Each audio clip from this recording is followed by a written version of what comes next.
Hey there, hope you guys are all doing well. I'm Carlo with AYCB. Hey, I'm Dylan. And today we're counting down our most anticipated games of 2021. We're each going to be doing 5 games on this list here. Just a quick note about these games. These aren't necessarily the games that we think might be the best at the end of the year or whatnot. They're just games that we're excited to explore for whatever reason. Either it's a unique mechanic or whatnot. So that's pretty much it for my list. Do you have anything you want to add about how you put together yours? No, it was just super difficult because there's so many great games coming out in 2021. But I did my best to narrow it down to 5. All right, well, let's jump right in, starting with our number 5. Now, before I get into my actual number 5 pick, I got to make a quick honorable mention to a game just because I don't know if it's actually going to come out in 2021. It is called Omega Jump.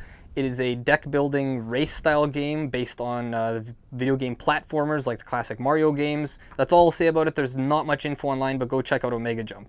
Now onto my official number 5 pick, which is Phantom Division.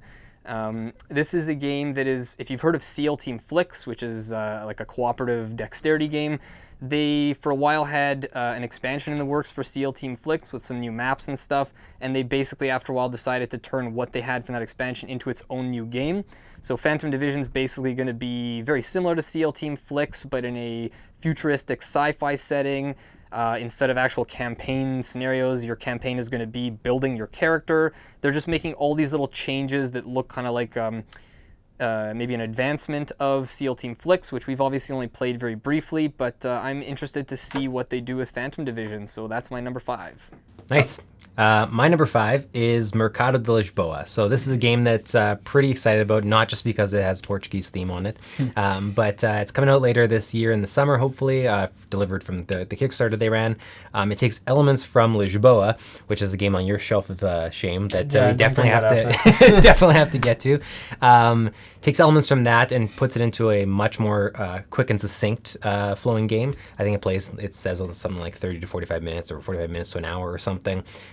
Very, very cool looking. It involves like some tile placement. You're placing stalls and moving things. I think you're depending what's in proximity to the stalls as you're scoring points in different ways. But looks really cool. It's definitely up my alley the entire way that the mechanics play out. Again, the Portuguese theme drew me to it immediately, but there's a really solid game behind it. So that's my number 5, and we're definitely going to be getting our hands on it later this summer. We'll have content, so look forward to that later this year. Now, my number 4 most anticipated game is called The Transcontinental. So this is a game that I backed on Kickstarter. It's basically about the development of the Transcontinental Railway in Canada in the late 1800s. We're Canadian, very proud of the country we live in, and I'm always excited about games that take a real-time sort of historical period and try and replicate that or sort of simulate it in an actual board game.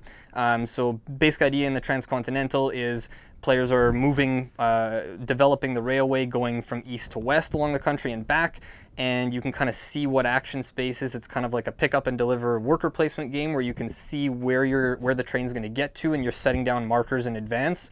And then as the train progresses along the journey, you stop in the locations that you've predetermined where you want to go, and you're kind of going back and forth, picking up and delivering goods along the way. There's allies built into the game who are actual historical figures. It just looks like a really thematic game and something as a Canadian that I feel like we owe ourselves to kind of dive into that. So that's my number 4 pick, The Transcontinental. Nice. Can't wait to play it. My number 4 is a game that I am super, super disappointed that I missed the Kickstarter on, but I guarantee I'm going to find a way to get this into my hands as soon as possible, and that is Whale Riders. So Whale Riders is from Grail Games, and it's Reiner Knizia, so obviously right away I just need to have it in my collection. It's another just Knizia-style game, 2 to 6 players, I believe.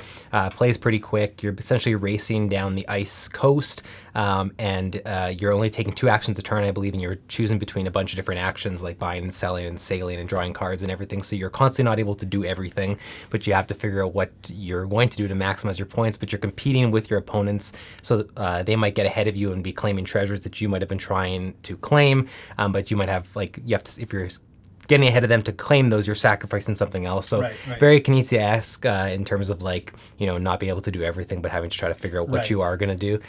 So I love those kind of his games. I love those style of games. I really, really wish that I had seen this Kickstarter when it came out, but it's on my list. I've already have it pre-ordered from our local stores. So that's my number 4, Whale Riders. If you haven't checked it out, go check it out because I think you'll be pretty intrigued with what you see. All right, my number 3 game is another one I've backed on Kickstarter, and this is called Relics of Rajavihara. So this is a solo-only game. I honestly wish I would have already had it in my hands because during this lockdown would have kind of been the perfect time to play it. But the idea is it's basically, if you're familiar with the Zelda video games, or you've played some of those games, maybe like, I think it's called like Warehouse Will and stuff, where you're basically pushing crates around, trying to put them onto switches that open doors, and you're kind of trying to puzzle your way through a room. That's basically what Relics of Rajavihara is. You're basically an explorer going into temples. You have a rival who's in these scenarios with you, and you basically start on level 1 of this temple, and you go through 10 of these puzzles. Once you've completed them, you go up to level 2. Every level you move up, the game unlocks these new mechanics that you haven't seen yet, and you're always setting up these new kind of things. So part of what appeals to me, first off, is I like these kind of puzzle games. The base game comes with, I think, 50 puzzles on those 5 floors. I got the deluxe version, which already comes with another 20 puzzles, I believe. And then once you play through it, there's actually like a sort of infinite replayability mode where there hasn't been they haven't gone into it a lot in depth online because there's kind of some spoilers and I've wanted to avoid seeing that myself, but there's a way that you can kind of replay the game over and over and I guess create almost an infinite possibility of these combinations of puzzle layouts. And yeah, it just looks like one of those games you can leave it set up for a while. You can sit there and puzzle through it with someone else. Technically, you can play it solo. Really excited to have my hands on this and just explore. I haven't really played an actual board game like this, so yeah, that's my number 3 pick, Relics of Rajavihara. This is one that I didn't know about until you told me you backed it, and it's one of those ones that I'm definitely just going to steal from you as soon as you're done to play because it sounds super cool. Oh, absolutely. Just obviously the Zelda elements and everything, just right up my alley. My number 3 is a massive campaign game called Oathsworn Into the Deepwood. So this is a game that was actually supposed to potentially already be in our hands, but it has been pushed till October because of obviously COVID delays and production delays. So Oathsworn is a campaign game, but it differentiates itself by being very much about the big scripted boss battles. So there's all the legacy elements of leveling up your characters, getting gear and everything, and there's like an overarching narrative story that you're following, and I think there's like a town or a city type element that you're going back to, but every section you're basically building up to this scripted boss fight that you have to figure out how to conquer with your teammates. So you might have to like try multiple strategies and try multiple attempts to be able to figure out how you conquer each of these big monsters. So I think that differentiates itself in that it's all about the boss battles. So in the same way that like a video game like Shadow of the Colossus is very much about the boss battles. Very cool. And it has a push your luck type of combat mechanic where you're constantly having to roll these, it's like these exploding dice they call it, and you basically have to decide whether you're going to keep pushing for more damage and potentially risk losing everything you've just done. So it's very, very neat, very cool. I can't wait to get my hands on it. It's coming out later this year. Hopefully no more delays because I'm super anxious to play it. Oathsworn Into the Deepwood, my number 3. And my number 2 game is a game I've also backed on Kickstarter. This is Cascadia. So this is a tile laying game that's being published by Flat Out Games. Honestly, in true fashion to anything that Flat Out is involved with either designing or publishing themselves, it's one of those games that has a really simple rule set. It feels like you could play this with almost anyone of any age, any experience level of board games. It's a tile laying game set that's kind of modeled after the Cascadia National Wildlife Park. Essentially, you're putting down tiles that have different ecosystems on them. So there's like forests and lakes and stuff like that. And then there's a few different wildlife types like salmon and bears and hawks. And basically on your turn, you're drafting a pair of habitat tile along with a type of wildlife. You're putting a habitat tile onto your little play area and putting your wildlife, and there's all kinds of different scoring conditions. There's different sets of scoring cards where, for example, like the salmon might score in a certain way if there's like a run of salmon all next to each other, or if you have, hawks score extra points if they're not surrounded by other hawks kind of thing. And then at the end of the game, you're kind of throughout the game you're trying to piece together these tiles that have these different ecosystems to create big sections of the same type of land, and at the end of the game players who have the biggest type of one land are also scoring points. So there's all kinds of layers of the scoring of the land itself, but also the habitat or the wildlife animals, and the fact that the scoring conditions change every game and everything. It just, again, it feels like they've kind of hit that sweet spot where with a lot of these flat out games where it's just so easy to play, feels like it has infinite replayability, different game every time. We already got to try it, obviously, with a couple of the designers online. We loved it. Can't wait to get our hands on this one. We screwed up a rule, but it's a learning experience. Yeah, but, it's part of the fun. From what we played, it was like unreal. I loved it. Yeah, it's one of those games I think that once I have it, it'll probably stay in my collection forever. I can see myself playing this tons and tons over the next few years. That is my number 2 most anticipated game of 2021, Cascadia. Awesome choice. My number 2 is a reprint, and it is Fjords. So this is a game that I played at our local board game cafe up here in Winnipeg, and it's super, super hard to find. I immediately tried to look for it to buy. Couldn't find it anywhere. I think I found it secondhand for some crazy prices, but it's essentially this really like small box game where you're playing the game in 2 phases. If you've played Blue Lagoon, there are some similarities there, but you're essentially exploring the fjords to start by laying tiles and creating the map. And then after you've created the map, you enter the second phase, which is all about area control on your unique boards. Every time you play, you're creating a new board, essentially, a modular board that you're going to do this area influence control, area majority type style game after. So they are reprinting this from Grail Games, but they are adding a 4-player mode, or up to 4 players. I think the original only played 2, so this obviously allows it to play up to 4. And Phil Walker Harding is actually adding in, like, I think it's 5 modules that are going to be that you can add in. Like, I would assume you can add in, like, multiple modules or try different ones. So if you enjoyed Fjords, there's also a whole new way to explore it as well. So it's cool because he wasn't actually the designer of the original. No, exactly. They just brought him on to add this stuff on, and I'm a super big fan of him as a designer. So that's just an extra bonus. And even on top of that, there's brand new artwork done by Beth Sobel, which is beautiful. I think we've only seen the cover so far, but it just looks gorgeous. Yeah. And she actually did the art for Cascadia as well, which was my number 2 that I just mentioned. Yeah. So this is obviously number 2 on my list. I'm super, super excited about this. It comes to Kickstarter in just a few short months. I'm definitely going to be back in this, and I cannot wait to get my hands on this. I can finally own a copy at home that I can play. Yeah. So that is Fjords. If you haven't heard of this, definitely go check it out. I'm sure you can find some content on the original Fjords. And if you have a local board game cafe or game store, see if you can get your hands on it to actually play it, because it's definitely worth playing the original while we wait for this one to come out. So that's number 2, Fjords. And now my number 1 most anticipated game for 2021, which I'm sure Dylan already knows, it is Guards of Atlantis 2. So I've not actually played the first Guards of Atlantis. I've heard a ton of great things, and once the campaign went up for Guards of Atlantis 2 and I looked at it online on Kickstarter, I was sold. I mean, it's a tabletop MOBA game, so if you're familiar with those video games like League of Legends, Dota, Heroes of the Storm, that kind of thing, they're basically trying to recreate that in tabletop form.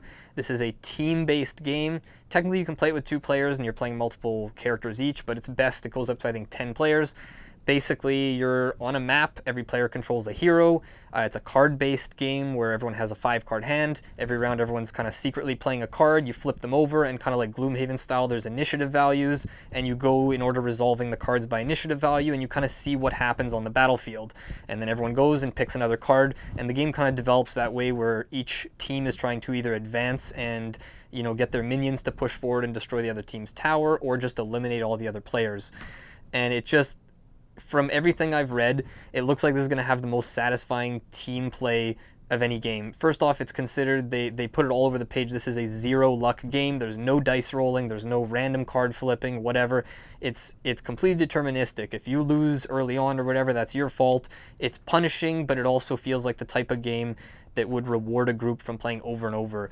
I mean, I know we're in the middle of a lockdown, but the idea of, at some point, even if it's a year or 2 from now, whatever, having a bit of a meta start to develop in our group where we see, okay, when this player plays this character, we know that by the 2nd or 3rd turn they're going to try to go here and do this. The characters are all completely unique. We're going to have tons of coverage for this once we actually get our hands on it. I've never really played anything quite like this before, other than maybe Cloudspire, which is a very different type of MOBA. But yeah, I'm very, very excited for Guards of Atlantis 2. That is my number 1 most anticipated game for 2021. Cannot wait to play it. My number one is, anyone who knows me knows what this is going to be. That is Frosthaven. So I have backed this. I'm waiting for it. It's just a matter of when it arrives.